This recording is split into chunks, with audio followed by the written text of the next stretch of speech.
ഈ മൃത്യുദോഷങ്ങളൊക്കെ നമ്മൾ വളരെ ശ്രദ്ധിച്ച് കൈകാര്യം ചെയ്ത് കൊണ്ടുപോയില്ലെങ്കിൽ നമുക്ക് ഞാൻ എപ്പോഴും പറയാറുള്ള ഒരു കാര്യമാണ്, നമ്മൾ പിറക്കും തലമുറകളെ അത് ബാധിക്കും.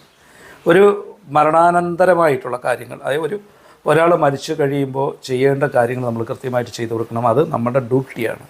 എല്ലാ മതവിഭാഗക്കാർക്കും അതുണ്ട്.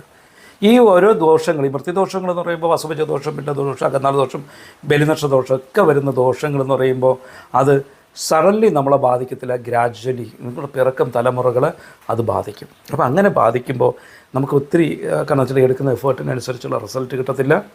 നമ്മുടെ വീട്ടിലെ എല്ലാ കാര്യങ്ങളൊക്കെ ഓക്കെയും ജാതവശക്കുള്ളതായിരിക്കും, എല്ലാം ഇതായിരിക്കാം, പക്ഷേ എല്ലാത്തിനും ഒരു തടസ്സം നമുക്ക് നേരിട്ടുകൊണ്ടിരിക്കും. അപ്പോൾ എപ്പോഴും നമ്മൾ ശ്രദ്ധിക്കുക, മൃത്യുദോഷം നമുക്കുണ്ടെങ്കിൽ അത് വളരെ നല്ല രീതിയിൽ നോക്കി കറക്റ്റ് ചെയ്ത് ആ ദോഷത്തെ മാറ്റിയെടുക്കുമ്പോൾ നമുക്ക് ഏറ്റവും കൂടുതൽ സക്സസ് ആവാൻ പറ്റും. അപ്പം നമ്മൾ പ്രത്യേകം ശ്രദ്ധിച്ചോളൂ.